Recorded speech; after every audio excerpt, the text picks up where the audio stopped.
Good evening, everyone. It looks like we are ready to roll here. My name is Glenn Bloomhorst, President of National Peace Corps Association. Would like to welcome you and thank you for joining us this Peace Corps week for our kickoff event of our National Days of Advocacy. You are the lifeblood of the advocacy network for the Peace Corps. We're so grateful for all the time and talent that you dedicate to advocating on behalf of the Peace Corps to help make it be the best that it can be. As you know, that's one of NPCA's goals. One of our 3 goals is to help the Peace Corps be the best that it can be. And in so many ways, you've helped make that possible. This starts with the work that we've done in advocating to the Peace Corps through our town hall and our summit and our report called Connect to the Future, published back in 2020.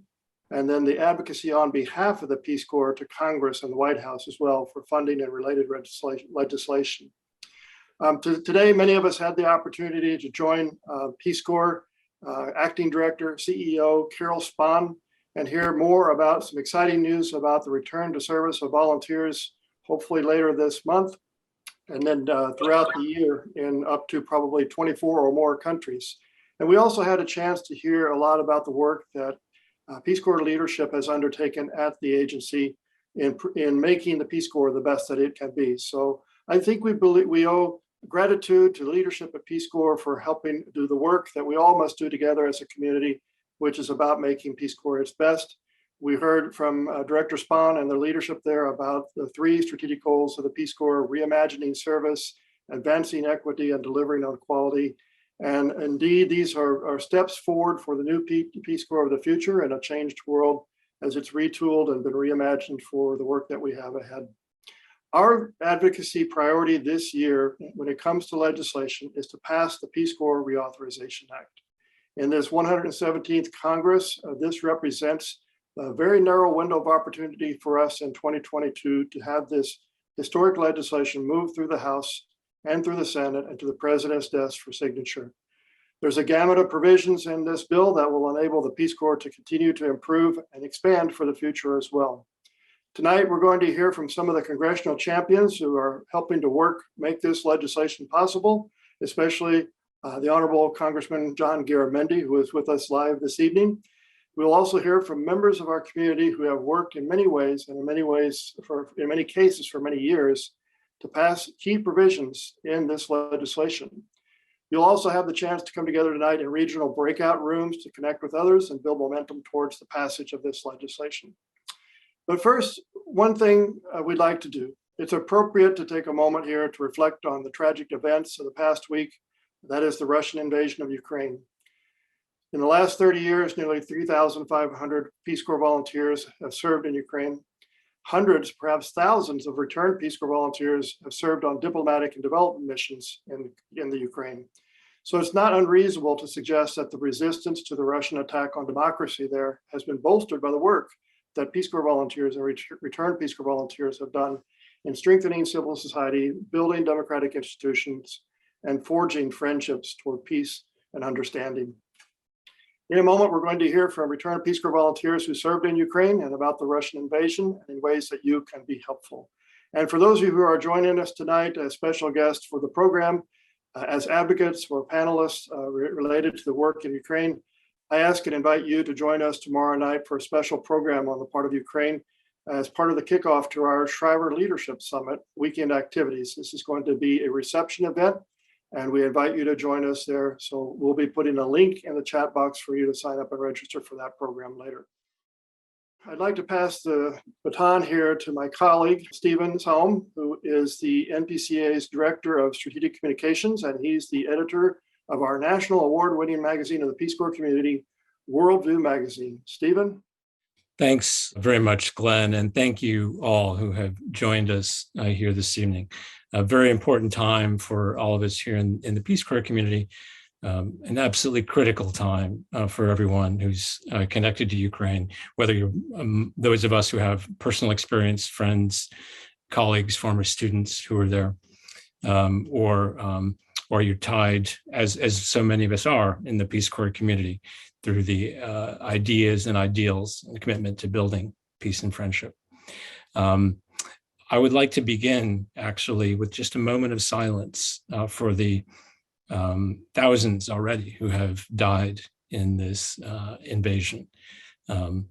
If we could please just join in a moment of silence for those who are in harm's way and those who have already perished.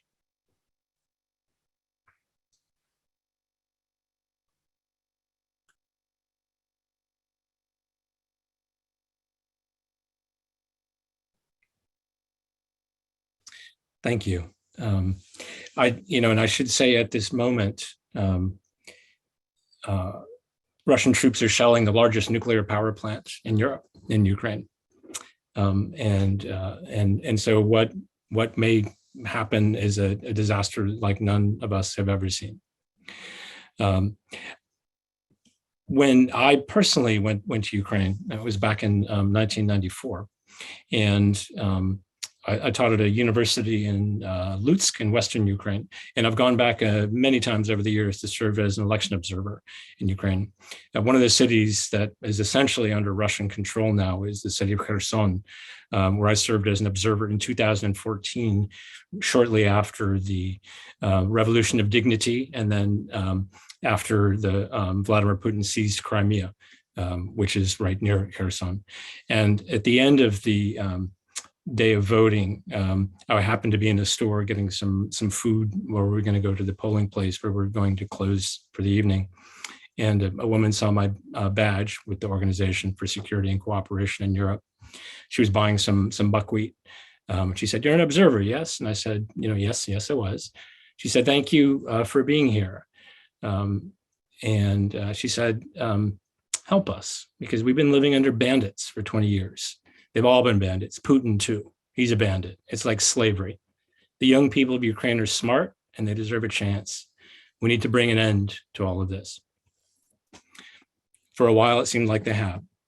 But here we are now, 8 years later. The country has been invaded. Kherson has been hit very hard. There are hundreds killed in the fighting there just in Kherson, I know from an acquaintance there. So while we're addressing the horrors that are going on in Ukraine, here in the Peace Corps community, we're also trying to do what we can to help those who are in harm's way. And so I'd like to introduce a few more members of the Peace Corps community who have been part of the efforts with the RPCV Alliance for Ukraine to try and help, and with some of their own experience to help in other ways. I'll just introduce them real briefly and let them tell you a little bit about themselves, where they served, and what they're doing. First is Raisa Allstadt, who served in Ukraine from 2019 to 2020. We can get Raisa's video on. Natalia Joseph, who also was a volunteer serving 2019 to 20 and was evacuated. And Jeffrey Janis, who served from 2004 to 2006 in Khmelnytsky. So we've got all 3 decades where that Peace Corps volunteers have been serving in Ukraine represented here. And Natalia, tell us a little bit about what the RPCV Alliance for Ukraine has been doing to try and help during this time of crisis. My name is Natalia Joseph. I currently sit on the board for the Alliance for Ukraine. I'm the secretary and then also working with a few other board members on communications. I served from August 2019 to the evacuation in March of 2020. And I served in a city called Mohyliv-Podilsky, which is actually right on the border with Moldova. And so while right now they are relatively safe from the war, they are doing a lot of work with refugees who are coming from the eastern part of the country. I taught English there and worked a little bit in Vinica as well, which is a larger city a little bit north, on advocacy and political advocacy with college students. So that was what I did in my short time there. Raisa, would you like to talk about where you served and then also what you're doing? Yeah, hi everybody. I'm Raisa Allstadt, and Stephen already said when we served, I was in Cherkasska Oblast, which is in the central part of the country, about 3 hours south of Kyiv. So right now, my site hasn't seen much action, which is a blessing, but there's obviously a lot going on. So I'm going to speak a little bit more to what the Alliance for Ukraine has been doing, and some of the ways that you could potentially help if you're interested.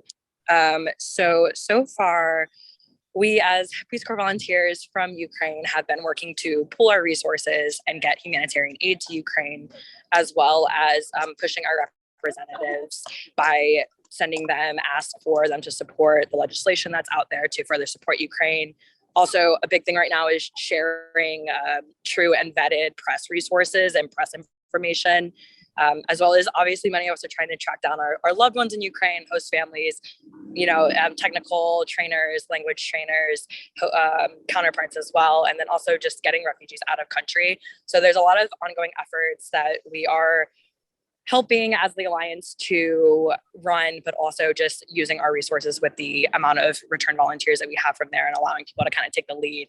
We did want to give a special thanks to the Friends of Moldova and Afghanistan, as well as the Alliance for Refugees. And I know I'm saying the wrong name there. I apologize for that. But those three groups have been super helpful to us and just like helping us best assist everybody with this ongoing situation.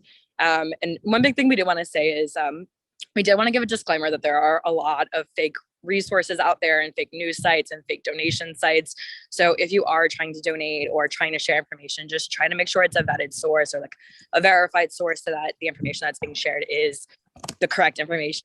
A big thing is like Russian bots are a big thing with the information coming out of that area. So that's one thing we would want to mention to you guys. And if you would like more information, you should see a link. You can follow us on our Alliance for Ukraine website.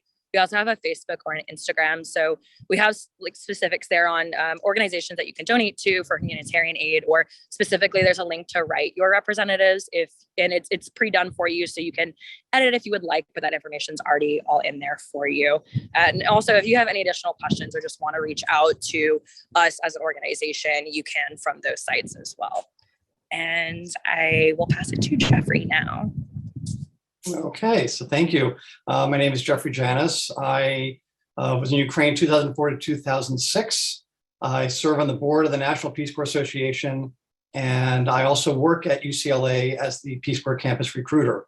My site placement was actually at a Jewish organization called Hesed Besht, which is in Western Ukraine in the city of Khmelnytsky. There are about 170 Hesids throughout the former Soviet Union and 11 Hesids in Ukraine. And the Hesids basically provide support to the local Jewish community, including food, medicine, support group, and clothing. It is estimated that in Ukraine, there are currently more than 350,000 Jews.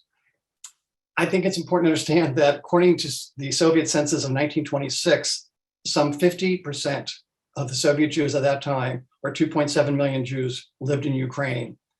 And of the 6 million Jews who were killed in the Holocaust, it is estimated that 1.3 million were just from the Ukraine region.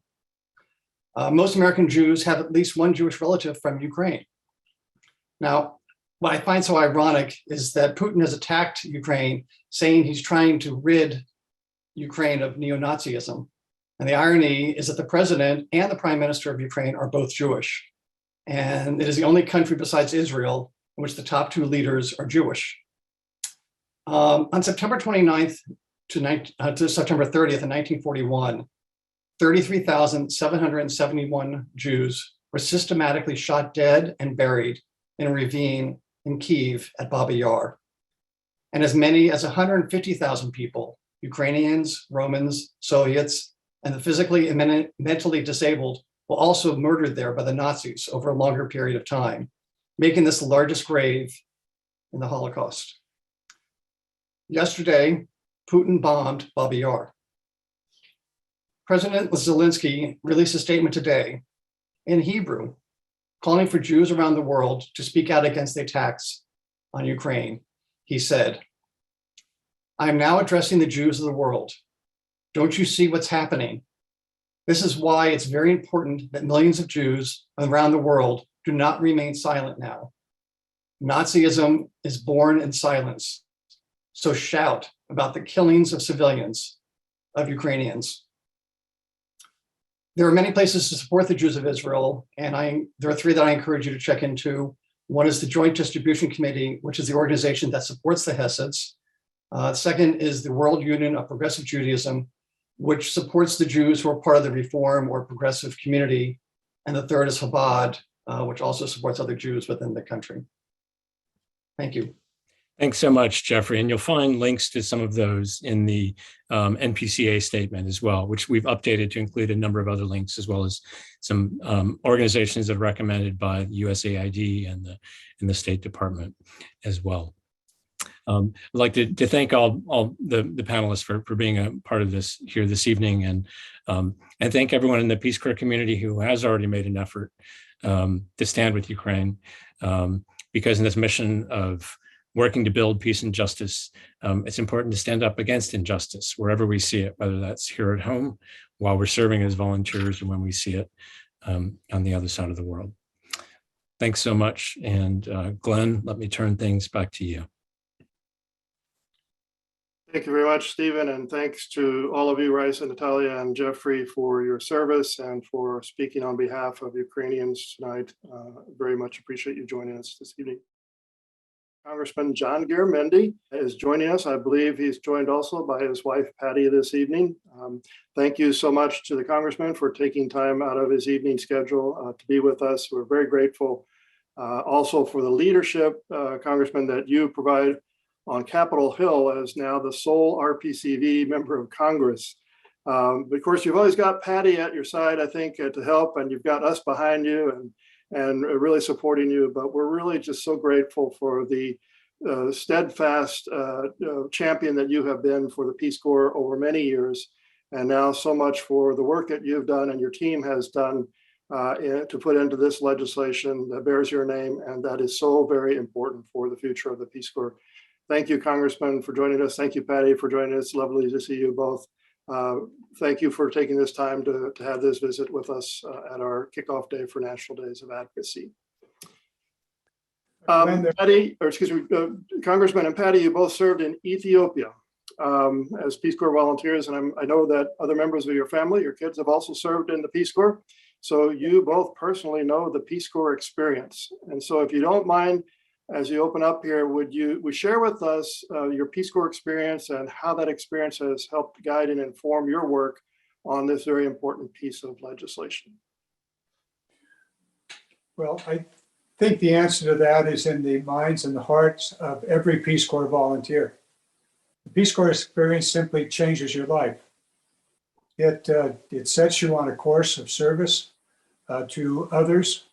It sets you on a course of generosity of your time, of your spirit, your intellect, and it sets you on a course to build communities, large, small, families, and rest. And I know that everybody on this call, that's exactly what the Peace Corps did for them. Patty? Oh, I agree. And Glenn, thank you for what you do. We never take time to recognize you, but you're a rock. And Stephen, I have to do a shout out for you and your Worldview magazine, because I've been your pen pal on it. I'm saving every copy because it's really a work of art. And I was not surprised to see that you had served in Ukraine in 94, 96. And that's when I was working at the Peace Corps as the Associate Director of recruitment, selection, and placement of volunteers all around the world. And it was all the newly independent states, all 13 of them. And Ukraine was set in motion at that time. And been back there many, many times. You never stop serving. I always say a Peace Corps volunteer learns peace, lives peace, and labors for peace from the beginning of their service to the end of their life. And that's what each one of you on this call is doing in some way, and always there. And been able to go back many times to Ukraine, and we're all heartbroken what's happening because we are all Peace Corps family. We care. But thank you for the time. I didn't plan to speak, but thank you, Glenn. I'm so glad you did, and thank you so much, because you both, you and your husband, embody what it is to serve through a lifetime in support of Peace Corps ideals and to champion the Peace Corps ideal itself. So thank you so much for joining us tonight, and for both of you being with us. It's always good to see you. Wish we were on the Hill today. Normally on this day, we would be up on the Hill visiting with you, and we would be kicking off our National Days of Advocacy with a nice breakfast there in one of the conference rooms of the Hill offices, and then getting our steps in back and forth across Capitol Hill as we visited with members of the House and the Senate. So hopefully this will be the second and last virtual National Days of Advocacy kickoff event. And we'll hopefully be able to return to in-person visits relatively soon. We certainly, Yes, sir. Patty and I certainly look forward to that. The energy that the Peace Corps volunteers bring to the Capitol really moves things along. And even using this Zoom world in which we live, this entire group that is on tonight and many others that are not probably with us tonight have moved the Peace Corps and done it in three different ways. First of all, a determination that even though the Peace Corps was pulled out of virtually every country in the world, the Peace Corps was not over. And the determination by returned Peace Corps volunteers and Peace Corps volunteers that were terminated early, that the Peace Corps would go on, was one of the foundations that allow us to continue the Peace Corps. The second thing is the energy that you bring, not just to the advocacy, but equally important to the structure of legislation. What is it that needs to be in the bill? What do we need to do to improve the Peace Corps? How can we make the Peace Corps better for volunteers and simultaneously better for the communities in which the volunteers serve? And thirdly, this bill would not be moving without you. It was 1999, the last time the Peace Corps was authorized. That was a long time ago. But we're going to get it done this year. The Peace Corps Reauthorization legislation is out of the Foreign Relations Committee by vote. It hasn't yet been brought to the floor, to the Rules Committee, and then to the floor. Some polishing is underway with the language and the coordination of the various sections with existing laws, other laws that are outside of the Peace Corps. That should be completed in the next 2 to 3 weeks. And then we would expect to have this bill on the floor probably late April, and then over to the Senate. And it is in the Senate that I want to draw your attention. I can go through the various parts of the bill if you'd like, Glenn. But in the Senate, we're going to need to put the energy into the Senate. The Senate is busy with all kinds of things, all of them important. And we really have not been able to capture the attention of the Foreign Relations Committee in the Senate. We've worked with Menendez and his staff. They have some somewhat different ideas about how the bill should be structured. And that's okay. We always, different house, different views. But we need to put some energy behind their work and behind our bill, which will be there to hopefully prompt them forward. We got to get this done this year. We do not want the Peace Corps to linger. COVID still is around the world. Some countries are opened, and we may want to talk about that. But the sooner we get the bill passed, the better the Peace Corps will be, and the less potential, small as it may be, for the Peace Corps to wither away. And so we're anxious. All of us are anxious to get it up and get going, and not only with the legislation, but probably more important, with the return to service by volunteers in so many countries around the world. Most certainly, and we are very excited. Carol Spahn, Acting Director of the Peace Corps, CEO of the Peace Corps now, announced that volunteers are hopefully going to be returning to service as soon as later this month. So we're very excited to hear that and looking forward to it. And I think the situation in the world also reminds us of the importance of the role of having volunteers around the world sharing their perspectives. If you don't mind, Congressman, could you unpack a little bit your legislation, share with us a little bit about some of the things that you feel are most important about it, what are the key provisions of the legislation? I'd be happy to do that. Because I don't want to miss anything, I'm going to read the notes so that to cover it all. First of all, we authorized the Peace Corps at $600 million annual. That's about $200 million more than the most recent funding over the last several years for Peace Corps. But we wanted to push it up there. That should be enough money, absent more serious inflation, for about 10,000 volunteers. Also, for the volunteers that whose service was interrupted by COVID, there's automatic expedited re-enrollment for them. And I'm sure that the Peace Corps director, acting director, would probably want to talk about that in more detail. We also want to make sure they have the opportunity to return to their country if that is viable. We also direct the Peace Corps to provide benefits, readjustment allowances, health insurance, non-competitive eligibility status for federal hiring to volunteers whose services ended involuntarily due to COVID-19. These are all COVID-19 issues that are going to be impertinent, at least for some while. It also guarantees 3 months of health insurance coverage for returned volunteers to be paid by the Peace Corps, with the option for another 3 months paid for by the volunteer. Currently, there's only 2 months of paid coverage and the option for renewal for 1 month. So it basically doubles the total. We also require the Peace Corps to outline various public and private health insurance options to return volunteers.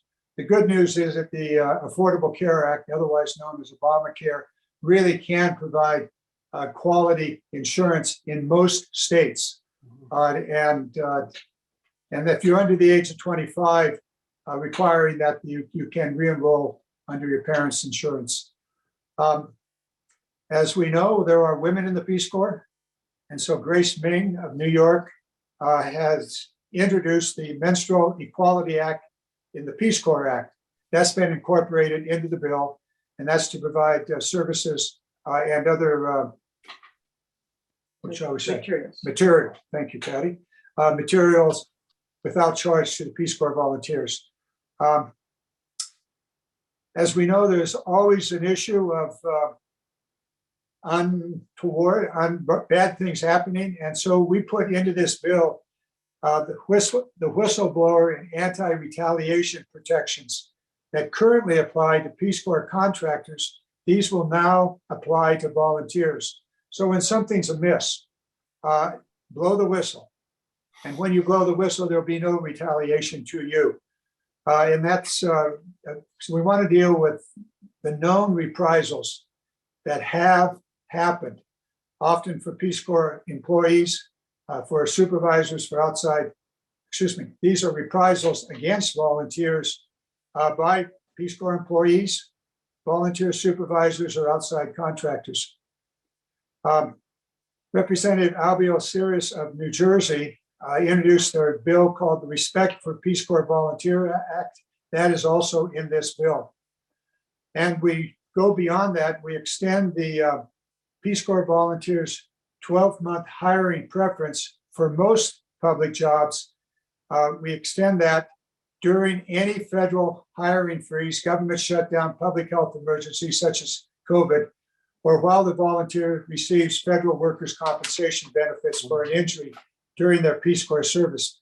We really want to get these Peace Corps volunteers back into government. As all of us may know, and certainly Patty and I do, given our service in the administration, we know that often the very best men and women in the government are Peace Corps volunteers, particularly in the Foreign Service and the, you worked with them in the Foreign Agricultural Service. Foreign Agricultural. Yeah. Let's see, we also require the Peace Corps and the U.S. State Department Bureau of Diplomatic Security to update plans and protocols for Peace Corps volunteers security support and protection while in foreign countries. And finally, we deal with workers' compensation. We increase the workers' compensation rate for all Peace Corps volunteers that have been injured or disabled during their service from the GS7, which is pretty close to the bottom, to the GS11 level. And that's the same rate provided for volunteers with dependent children under the current law. That's basically it, as you can see from these various elements. What the bill does is work upon the efforts of return volunteers Sam Farr and Nick Castle, who wrote the Peace Corps Reform Act of 2018. That obviously didn't, and that was public law 115.256. Also the Katie Kunze Peace Corps Volunteer Protection Act, and that's 2011. So we're building upon those, updating them in various ways. And we finally, a good portion of this comes from the the hectoring, the encouragement, and the you damn well better get it done, John.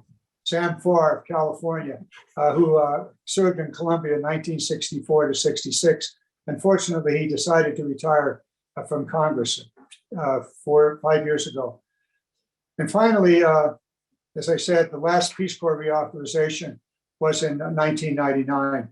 We presently have 114 co-sponsors. We'll get more. The bill passed out of the Foreign Relations Committee on a 44-4 vote. So we're in good shape when we go to the floor. We'll have a good many Republicans. We would expect to see almost all Democrats on this bill.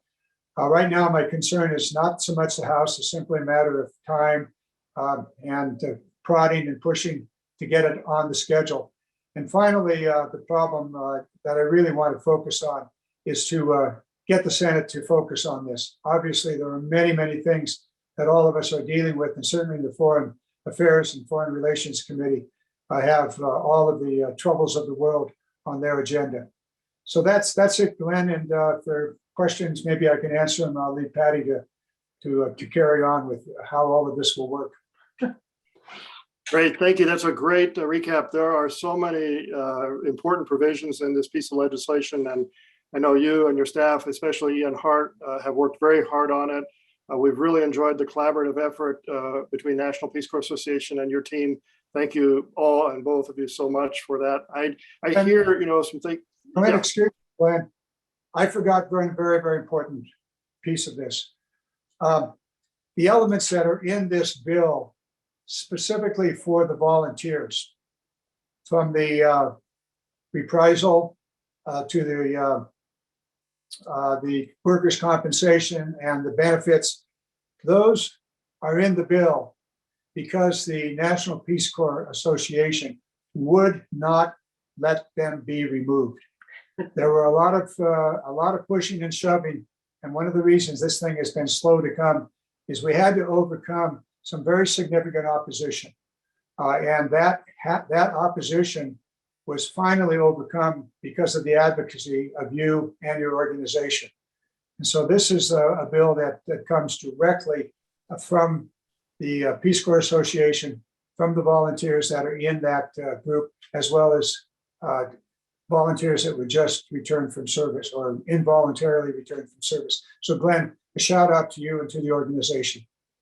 Thank you very much. That's very kind of you. We're not going to let all this hard work be in vain. We're going to join with you and do our part to advocate in the House and the Senate, even more so now, to ensure that these bills move forward. You've given us a call to action here. We know what we have to do, and that's why we're here tonight, is to make sure that this is understood as a key priority for our Peace Corps community when it comes to legislation. And Glenn, as soon as we know the calendar and when this bill will be brought to the floor, we should have a couple of weeks of head start on that. We'll let you know, and you can do what you guys do so very well. Contact your congressman and woman and bang away on them. Thank you. And to mention, you mentioned that the funding recommendations in this bill would lead it up to a $600 million level from what has been flat funding for the last 7 years of around $410 million. And accounting for inflation, Peace Corps has definitely lost a lot of purchasing power in that 7 years. And also, these provisions, many of them come with a cost. So increasing the Peace Corps budget is as important as the provisions themselves, in the sense that there needs to be funding to account for the loss of buying power and inflation, but also to ensure that these reforms and improvements that Peace Corps needs to implement can be implemented with the resources that they need.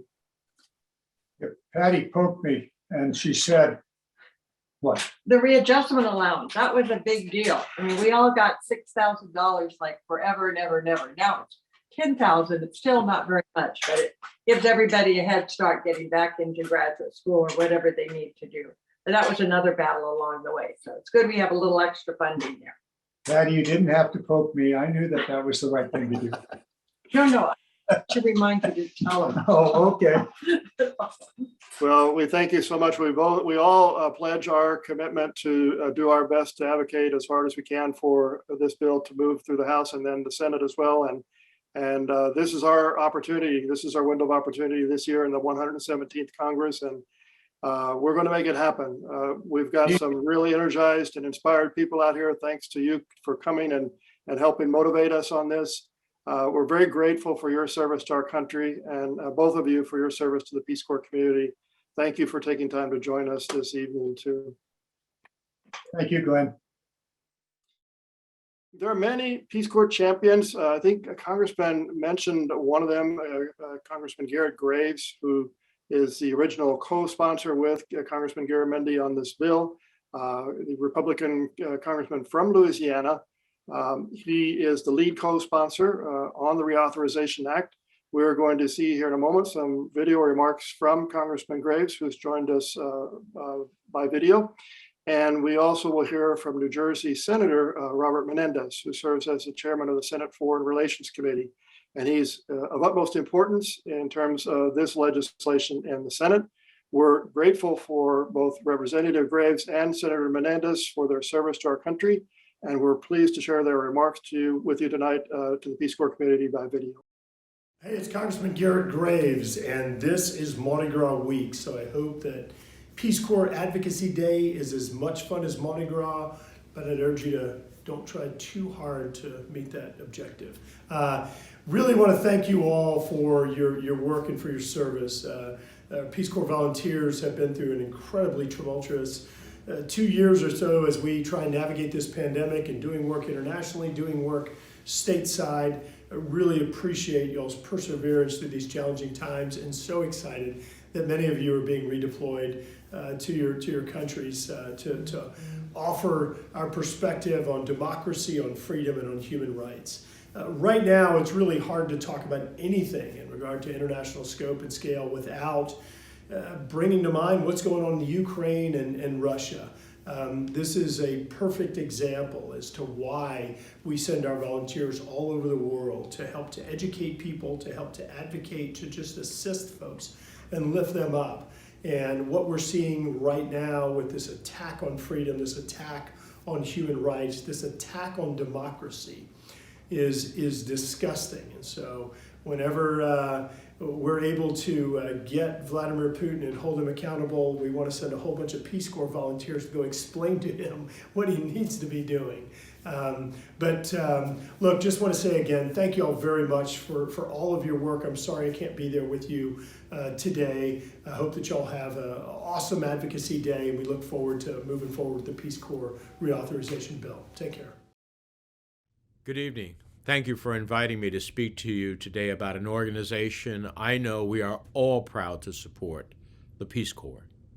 In particular, I would like to acknowledge and applaud the efforts of the more than 5,400 returned Peace Corps volunteers who hail from New Jersey, 164 of whom were forced to evacuate when COVID struck. Serving steadfast during these unprecedented times, the Peace Corps has continued to encourage deeper understanding and appreciation between Americans from all walks of life and nations far and wide. Bringing knowledge of different languages and cultures, Peace Corps volunteers are uniquely able to assist communities with their needs while also enabling Americans to better understand the lived experiences of members of our global community. For example, Sarah, a returned Peace Corps volunteer from New Jersey, worked with women in Burkina Faso to grow moringa trees to support nutritional needs in her host community, while also raising over $5,000 to establish a community library. Since returning to the United States, Sarah continues to volunteer to pass meaningful legislation promoting the health, safety, and security of Peace Corps volunteers. Experiences like Sarah's uniquely promotes cultural understanding and U.S. national security interests. For the first time in the Peace Corps' 60-year history, it was faced with the difficult decision to evacuate all volunteers serving abroad due to the pandemic. Rather than buckling at this challenge, the Peace Corps swiftly and effectively evacuated thousands of volunteers and took the time to reflect, reorient, and implement necessary reforms to fulfill its core mission. It is encouraging to know that the Peace Corps continues to work tirelessly to ensure volunteer and host community safety as the agency works towards beginning volunteer reentries in late March. When John F. Kennedy created the Peace Corps in 1961, he envisioned it as much more than a quixotic agency of people on a mission of peace. He saw the Peace Corps as a fundamental fulfillment of our values as a country. Since March of 2020, the Peace Corps has not only embodied our nation's values, but has also demonstrated a unique resiliency and unparalleled drive during these trying times. Despite the Peace Corps' mass evacuation of all missions abroad, volunteers continued to give back to the global community and served tirelessly in communities across the United States. Returned Peace Corps volunteers assisted FEMA with the delivery of over 58,000 COVID-19 vaccines, and I'm especially grateful to the returned volunteers who served at New Jersey's mass vaccination sites. In addition, Peace Corps response volunteers conducted outreach to over 109,000 people suffering from the pandemic, while also donating their time to engage in virtual service. While I praise the Peace Corps for their strength and perseverance during these trying times, I hold the principle that one must be open and honest in acknowledging both the progress and the challenges of the past before one can plan for the future. Just like you, I have spent the past 2 years engaged in conversations about how best to implement necessary Peace Corps reforms. So I am proud to announce that after over 20 years since the Peace Corps was last reauthorized, I will be introducing the Peace Corps Reauthorization Act in the Senate. This landmark legislation extends the critically important Sexual Assault Advisory Council, increases workers' compensation and health care coverage for volunteers, and expedites return to service opportunities for those impacted by COVID-19 and future comparable emergencies. I am confident this legislation will support the real-time needs of volunteers as they re-enter the field, as well as returned volunteers like yourselves. Your continued advocacy and support of Peace Corps volunteers, holding the Peace Corps to account, and working with Congress to legislate reforms when necessary is incredibly important to keeping the Peace Corps relevant, effective, and reflective of America's rich diversity and talent. So whether you hail from New Jersey like me, a border town like Detroit, the beaches of Miami, or rural Wyoming, it is so important to share your stories and experiences in the Peace Corps community with lawmakers. Thank you for your dedication. Again, thank you for inviting me to speak to you. It's a pleasure to work with you to improve an agency we all care about deeply. Good evening, everyone. My name is Jonathan Pearson. It's a pleasure to be with you tonight. Senator Menendez mentioned the Sexual Assault Advisory Council, and we're going to put in the chat a link to the 2021 report issued by the Sexual Assault Advisory Council on ways in which the Peace Corps continues to need to move forward and improve. And there are dozens of recommendations in that report. The current law is that that Sexual Assault Advisory Council would discontinue its work at the end of 2023. And one of the things in the Peace Corps Reauthorization Act is an extension of the work of the Sexual Assault Advisory Council to the end of 2025. So as you heard from Congressman Garamendi and Senator Menendez, there's a lot of information and important things in this legislation. We're going to hear from people who have been working on these issues, in some cases for many, many years. And we're going to have a panel here of really great advocates and personal champions of certain issues that we will just give a little more substance to this evening.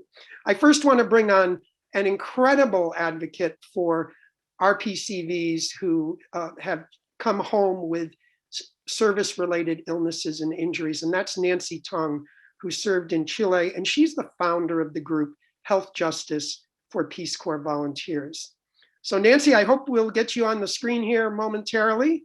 And as you're coming on, I will start by asking this question. As was mentioned, one of the things that is in the bill was that Congressman Garamendi referenced is this the rate of workers' compensation from what's called a GS7 to a GS11 level. And you were at the meeting where the decision was made and the strategy came forward on how to go and make that request. Why don't you tell us a little bit about that? All right. Well, first of all, I want to say that there's been a history of people through the years wanting to protect the Peace Corps' reputation over working for reform. And that might be some of the pushback that Representative Garamendi came up against. So I just want to say that I'm grateful to all of you for pushing this forward, trying to get reform possible. And for anybody who's watching, for your willingness to advocate on behalf of all of the issues that are coming forth today and for the bill. But first of all, I can't speak of the disability income without actually addressing issues of medical bill payments, because pretty much anybody who's sick, all of their income is going to go to pay medical bills. And that's because the medical system is also broken. But the simple answer to Jonathan's question about the issue about the GS7 step 1 level, why do we need to reform that? And that's because $25,600 a year is very hard for a sick volunteer to live on. It puts one over the limit for Medicaid. It's not the poverty level, slightly above and high enough that we can't access Medicaid, but not enough to buy health insurance. Before the Affordable Care Act came about, RPCVs who came back sick and injured couldn't get health insurance in the US because all service-related issues were considered to be pre-existing. My parents paid a tremendous amount, lost their home, in fact, trying to keep me alive. So the original Peace Corps Act determined that a volunteer is valued at GS7 step 1, which is about $38,000, $37,900. And if you look at what disability pays, it's 66 2/3 of that amount. And at the time this was set up, the equivalent of $37,900 was probably about the amount that a graduate with 1 year or 2 year work experience would start out with a bachelor's degree. But that's not really 66 2/3 is not a reliable amount that somebody can live on today. So in 2014, I met with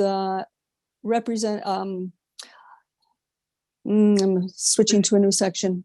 You met with Carrie Hessler-Radlin, as I recall. I met with Carrie originally, and she really was unfamiliar with a lot of these issues and how much people got. I had been active in reform in 1988, in fact, and all of that material was missing from the Peace Corps. I had pushed to have somebody hired to work on this issue in 1988 and to increase the level. And she had also worked with Department of Labor, but it didn't go through. So again, Carrie was not aware of any of this. So she helped organize a meeting with Deputy Secretary of Labor, Chris Liu, and each of his 12 regional specialists. They showed up along with Carrie and all of her upper level staff. And I had put together a proposal and a report for the Department of Labor that involved 3 different problem areas. So the first was someone to broker between the sick volunteer, Peace Corps, and labor about health issues, because we are left to ourselves with no one to broker for us. The other issue was to have one regional office in the Department of Labor that handled all 12 regional areas.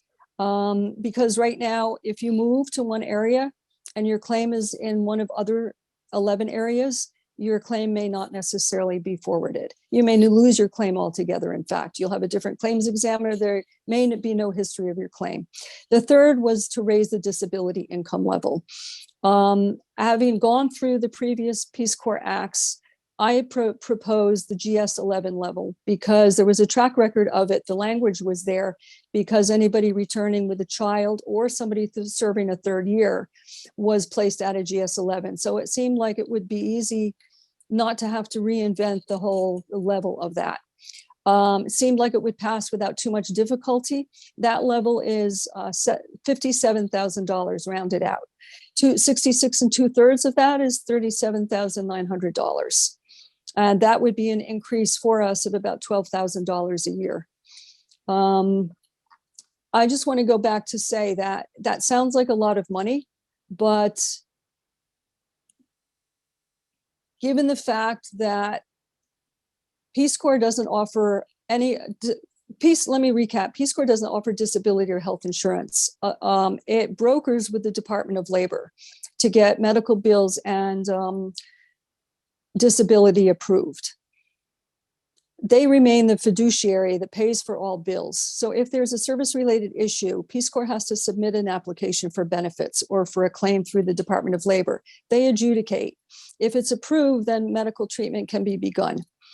I want to say that there is a financial interest on the part of the Peace Corps to not encourage Peace Corps volunteers to necessarily apply for disability or to get medical bills reimbursed. It's unusual that any agency or an organization doesn't have an outside insurance company that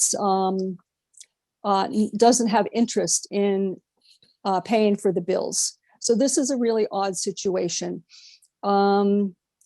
If a health issue is deemed related to service, the volunteer can obtain medical care through a provider of their choice. The caveat in that is the provider, if they want to be paid, they have to be registered with FICA. FICA is a program that FICA has to, the participant has to figure out how to enroll for FICA. That process can take about 2 years and is mind-numbingly difficult. I haven't encountered a single practitioner who's willing to do what it takes to do that paperwork. The majority of health providers who are already FICA enrolled do not deal with the kinds of health issues that Peace Corps volunteers have, such as tropical disease, infectious diseases, certain kinds of mental health issues. Even if a claim is, I'm watching our time here because we want to make sure we give some time to the other panelists. So, and we'll have an opportunity to talk more and share more of this information as we work through this process in the coming weeks and months. Thank you so much for everything that you've done, and especially around the workers' compensation issue in the bill. I next want to bring up a woman named Sarah, who Senator Menendez mentioned. He mentioned a volunteer named Sarah from New Jersey, and that's Sarah Thompson. So the Sarah that he was mentioning is right here with us. Sarah, thank you so much for your advocacy. Like Nancy, you both have been at this for years and years and years, and you've been working with congressional leaders on language, first of all, to provide better protections regarding the use of mefloquine in malaria countries. Could you speak a little bit about that and where things are at? Yeah, sure. Thanks so much for having me. I really appreciate this. And as Senator Menendez said, I served in Burkina Faso, West Africa, which is a country where malaria is prevalent. As such, Peace Corps mandates that its volunteers take an anti-malarial medication. At the beginning of my service, I was handed a bag with mefloquine in it and signed a document that indicated that I was warned of the risk of this drug. During my service, my symptoms were not taken seriously by the Peace Corps medical officer, nor was I offered an alternative anti-malarial drug. In hindsight, these symptoms were signs that I was experiencing mefloquine toxicity. After returning to the States sick, my research revealed that Peace Corps should have given me mefloquine in the States before I left for Africa to monitor for side effects per CDC guidelines. Every American, except Peace Corps volunteers, starts this drug in the States before traveling. As Nancy just very in great detail explained, that when you come back sick, you're unable to access medical care or benefits through the Department of Labor's FICA program. Because of this, I filed a lawsuit against Peace Corps. The judge dismissed my lawsuit because US courts do not have jurisdiction for issues that originate overseas. And this supported my suspicion that Peace Corps was specifically waiting to distribute mefloquine to evade legal liability, despite the availability of safer, less toxic anti-malarial medication. So this legislation does suggest that Peace Corps consult with experts at the CDC, but it does not, unfortunately, mandate that Peace Corps be compliant with CDC guidelines. The legislation does also indicate that it's important to train Peace Corps medical officers to recognize the side effects of this medication. However, because side effects of mefloquine are normalized and not taken seriously, this language also should have been stronger, in my opinion. Regardless, I am very grateful for this legislation, and it's certainly a step in the right direction. And it's certainly acknowledgement that this sort of issue needs legislative attention. And Sarah, I know we could go more into these issues. The other issue you've been working very hard on with Congress and the National Whistleblower Center is to provide the strongest possible language to protect volunteers from reprisal and retaliation. Talk about those efforts.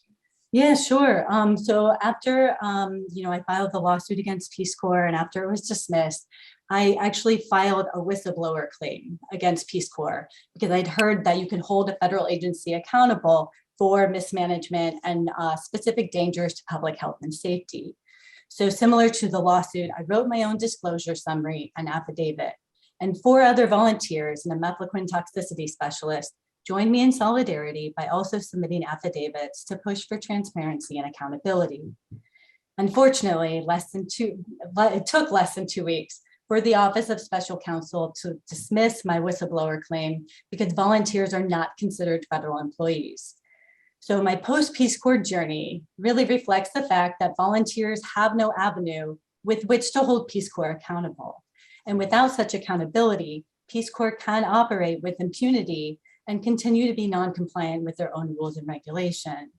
So as such, I have organized hundreds of meetings with congressional offices to seek support for specific legislative provision that I have drafted to protect the health, safety, and security of the volunteer. One of these provisions allows the volunteer access to whistleblower resources to hold Peace Corps accountable for gross federal mismanagement and substantial and specific dangers to public health and safety. Contrary to what Honorable Representative Garamendi just claimed, due to the amendments as introduced by Representative Meeks, who is the chairman of the House Foreign Affairs Committee, the House version of this bill was drastically amended from the original whistleblower provision that was drafted by a prominent whistleblower attorney who I've been working with. So as such, the final version of the House bill is not as strong as the Senate bill. And so through many conversations with the Senate Foreign Relations Committee, as Honorable Senator Menendez just relayed, the Senate version of the whistleblower provision reflects stronger language, allowing the volunteer to access external oversight when filing complaints against Peace Corps. Through filing this, I just want to be clear, through filing this lawsuit, in addition to the whistleblower claim, as well as my continued advocacy on the Hill, my goal is not only to hold Peace Corps accountable, but also to ensure for the health, safety, and security of the volunteer. It is only through healthy and safe volunteers that Peace Corps can fulfill its mission and thrive as an agency to become a beacon of change and hope, as we've been discussing all night. So thanks so much, Jonathan, for your time. I have very much appreciated NPCA support.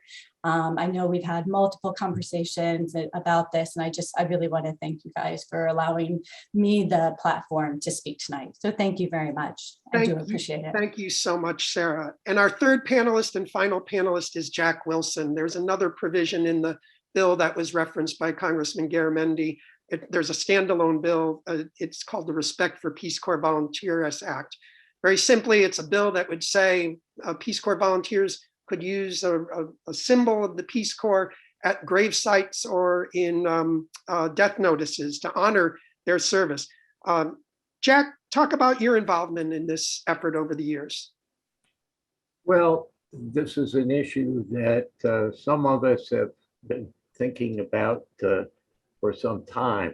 I'm a 60s volunteer, but I think it's fair to say that the 60s, 70s, and 80s return volunteers may be beginning to recognize their mortality.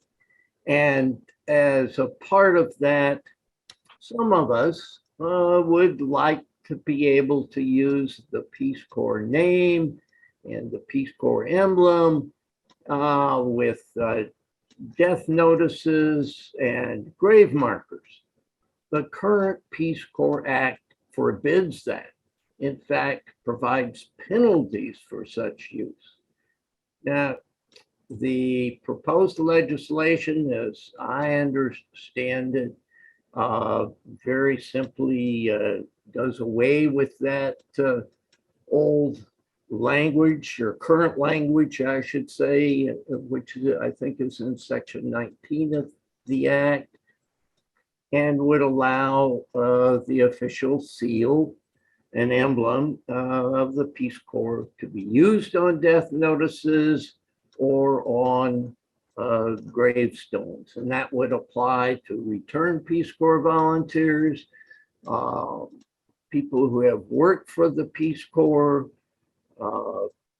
and any employee for that matter, I think. And the director of the Peace Corps would create a procedure or adopt some regulations that would control it. I think it's worth noting that the current restrictions were not in the original Peace Corps Act. They were added actually in 1963 because Peace Corps had been so popular, the name taken by inappropriately by some organizations and people. And so this provision was put in to forbid its use and penalties added. I think many of us over the years, for differing reasons, have visited cemeteries where we've seen military markers, but also markers for the Coast Guard, the Foreign Service, the FBI, either emblems or actually something on the gravestone. So we believe that Peace Corps volunteers who have served their country should have that same opportunity to be recognized at their death. And that's all this change does. Thank you so much, Jack, and others who have been bringing attention to this as well. So I want to thank all of our panelists tonight for joining this first round. We'll have a second panel coming up shortly. We have one more congressional voice from Capitol Hill. Jack and Ann Jean are from, his wife Ann Jean are from Lexington, Kentucky. Their representative is Andy Barr, who is a member of the House Foreign Affairs Committee, who spoke out strongly in support of the Peace Corps Reauthorization Act when it was passed by a bipartisan vote of 44-4 out of committee. And here's Andy Barr. Hello, this is Congressman Andy Barr, and I'm honored to address you all in recognition of the National Peace Corps Association's National Days of Advocacy. I want to begin by commending all of you for your work and efforts to advocate in support of the vital mission of the Peace Corps. I, too, am a strong supporter of the work of over 7,000 Peace Corps volunteers who spread peace and American values across the globe. Last fall, I proudly voted to pass the Peace Corps Reauthorization Act out of the House Foreign Affairs Committee. I join all of you in continuing to push for passage of this important legislation in the full House of Representatives. The Peace Corps mission of sending dedicated volunteers abroad to work side by side in local communities to tackle the challenges that face every generation is essential. In Congress, I'm working to support your efforts. As a longtime member of the Peace Corps caucus in the House, I regularly advocate for increased funding to the Peace Corps. I also want to take a moment to thank my constituents in my district, like Jack and Ann Jean Wilson, as well as Will and Amy Glasscock, who are extraordinary advocates for the Peace Corps. Grassroots advocacy is key for any organization, and I appreciate the work of the Wilsons, the Glasscocks, and all other Peace Corps advocates throughout the country. I will continue to work in support of the Peace Corps' efforts to promote peace and friendship throughout the world. God bless you all. God bless the Peace Corps, and may God forever bless the United States of America. Good evening, everyone. My name is Miriam Foote. It's a pleasure being here and working with you all to advance Peace Corps advocacy initiatives. Thank you all, and it's great to see you. So first, I'd like to introduce our panelists for tonight for our new initiatives for a Peace Corps panel. First, I'd like to introduce Anna Cron, who served in the Dominican Republic from 2017 to 2020, Daniel Lang, who served in Mongolia from 2019 to 2020, Jody Hammer, who served in Ecuador from 1994 to 1997, and Adam Greenberg, who served in Zambia from 2018 to 2020. Since coming back in 2020, I've had a wonderful opportunity of working alongside this panel, and hearing their voices has been a source of great inspiration to me. As Peace Corps starts back up and we envision a future, the reauthorization is a big start to that. So first, I'd like to start with Anna. Could you answer the question, what are some components of the reauthorization bill that you feel are key to bringing the Peace Corps to the future? And what are some of the work that you've done to do that? Definitely. Thank you everyone for being here tonight. As Miriam mentioned, I served in the Dominican Republic as both a volunteer and then as a Peace Corps volunteer leader until the evacuation in 2020, and then stayed on and really helped advocate for different rights and benefits Peace Corps volunteers could have as support during the global pandemic. And so specific to the Reauthorization Act, as Congressman Garamendi, Nancy, and Sarah kind of touched on, two of the aspects that I think are most important are the Menstrual Product Act and then the post-service health insurance. And just a disclaimer that each post operates very differently, despite being housed under the same agency. And so I'm really going to speak to my experience with Peace Corps Dominican Republic and then advocating for those evacuated Peace Corps volunteers from different posts after evacuation. And so specifically to the Menstrual Products Act, currently Peace Corps does not have a standardized stipend or provide menstrual products to every single post. They do to some posts. They provide maybe reusable menstrual cups or an additional stipend that is opt-in to the monthly VICA, or they'll have pads and tampons available to volunteers, but that's only in certain posts. And so through actually the Women's and Peace Corps Facebook group, we came to realize that there was really this inconsistency and that some posts provided products that others did not. And so really making sure that Peace Corps created some sort of standardized response and support to volunteers for this, which can be seen on page 10 of the Act. I believe the link was sent earlier. And then I'm not going to keep harping on the post Peace Corps health insurance. I think Sarah and Nancy did an incredible job and know way more of the technicalities and have been advocating for years. But I just want to mention that it was extremely hard, as you can imagine, to come back during a global pandemic and have an insurance that is really not received by many providers. And on top of that, have to try to navigate this very complex system. I think that during the close of service conference that many posts facilitate, it's inconsistent on what volunteers hear in terms of their benefits when they return to the US and have to reintegrate in.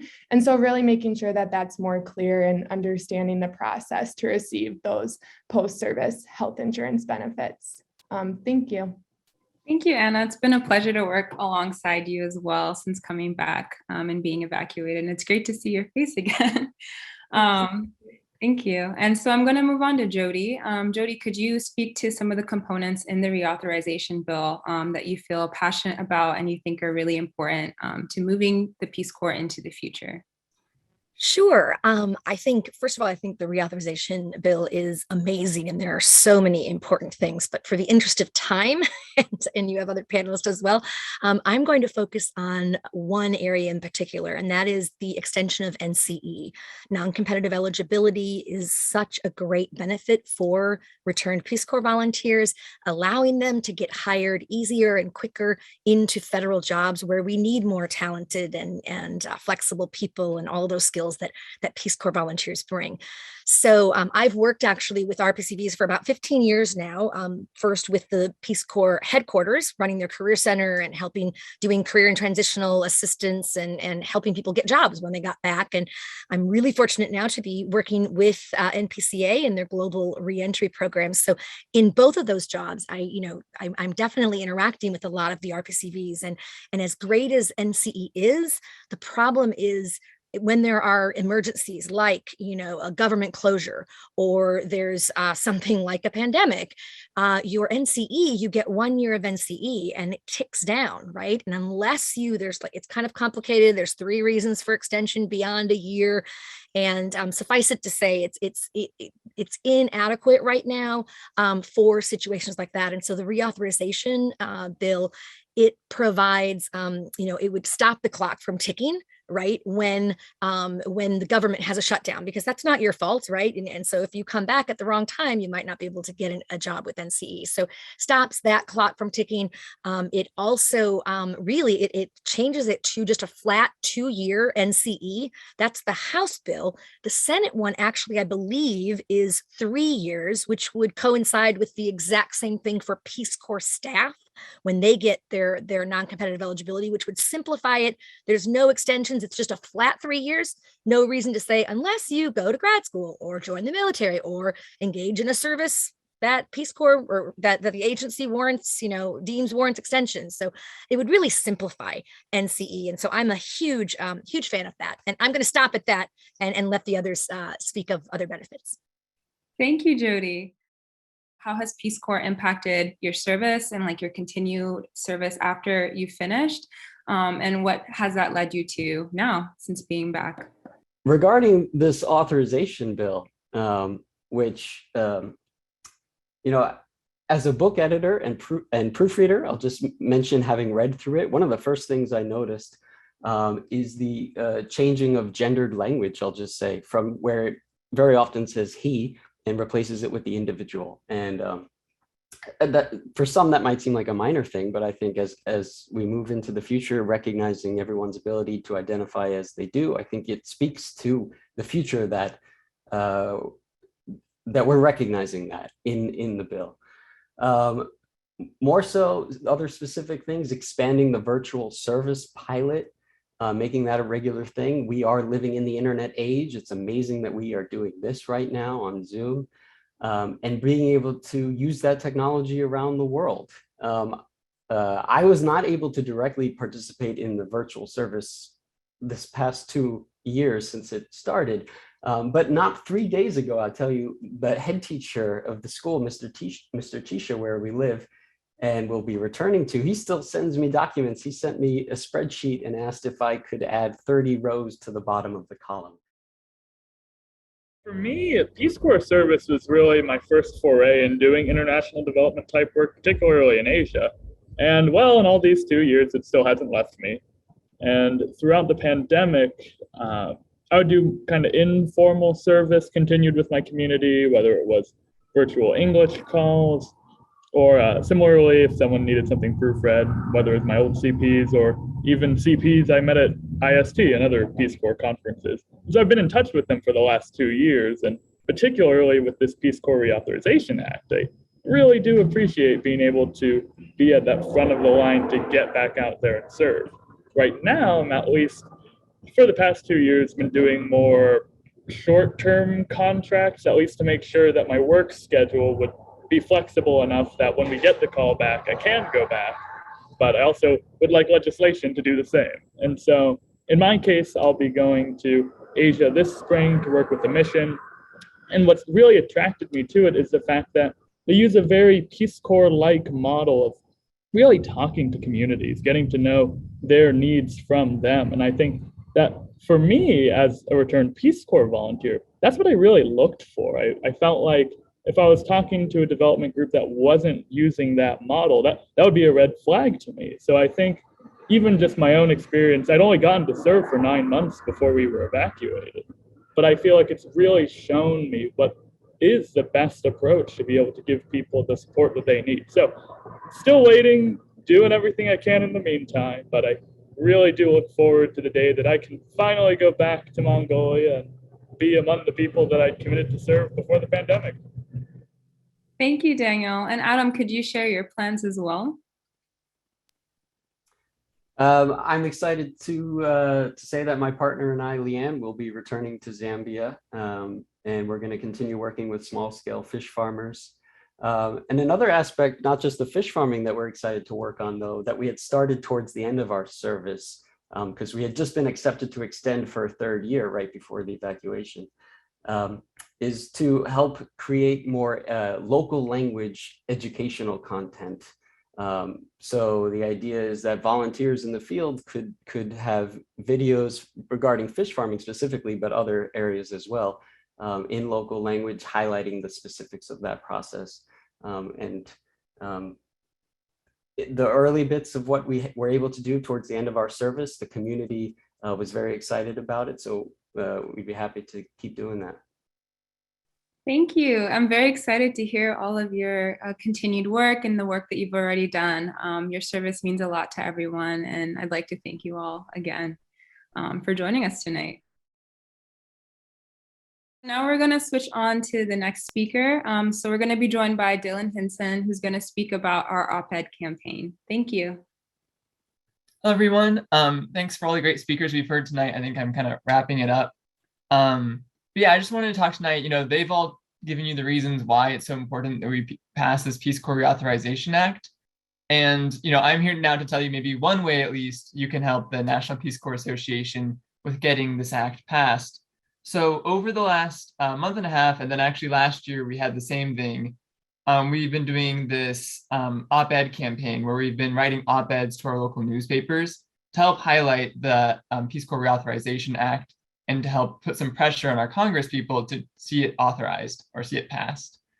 And so I've been working with the returned Peace Corps volunteers from Environmental Action. I originally served in Peace Corps Namibia in 2016 and 2018. And I've been helping the returned Peace Corps volunteers from Environmental Action with a letter to the editor campaign.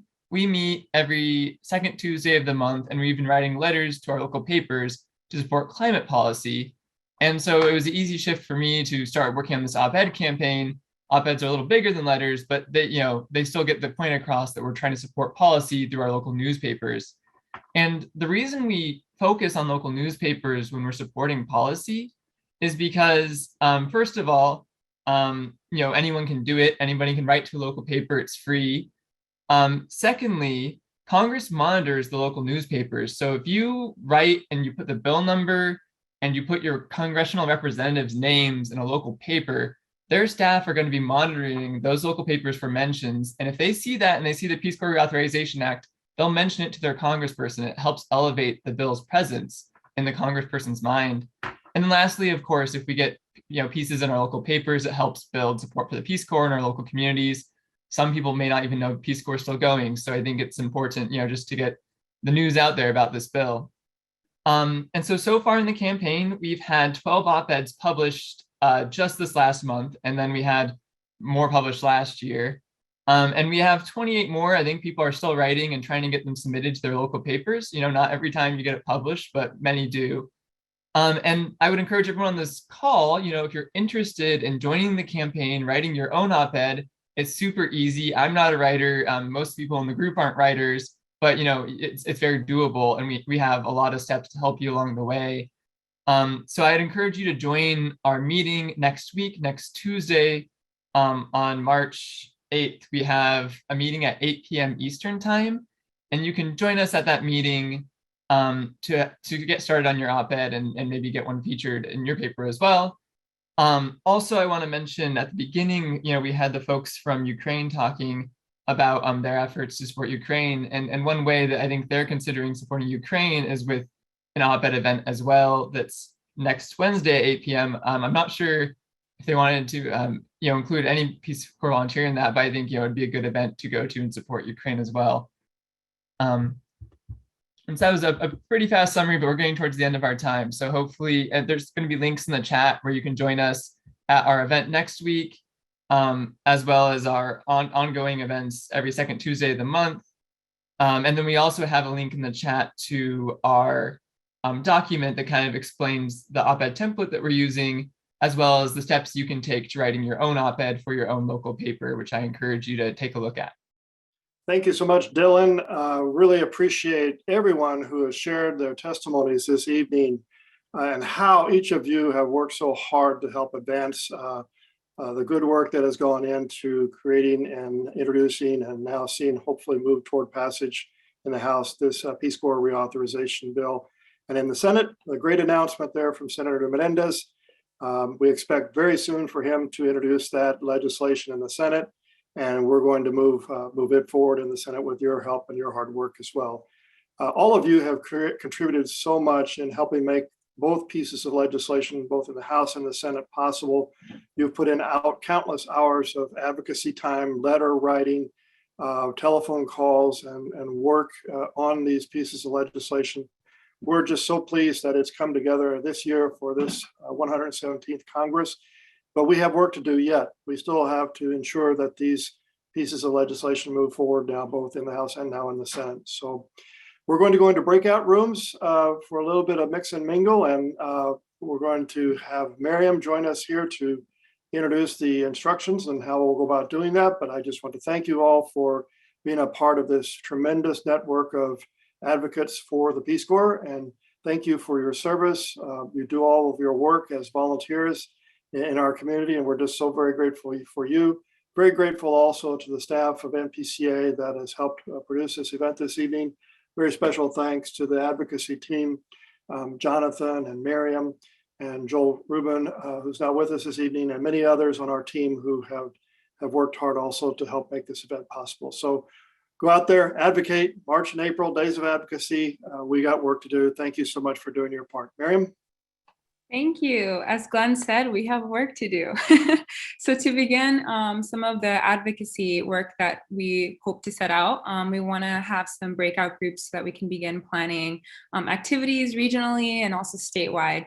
And so we're going to have everyone join breakout groups. But first, in order to do that, there's going to be a link put in the chat. And each of you are going to have to select the link in the chat box to move on to the next Zoom call that we're going to be doing that has the breakout groups in them. And so when you enter the new meeting, you'll be assigned to a breakout group based off of the state where you vote.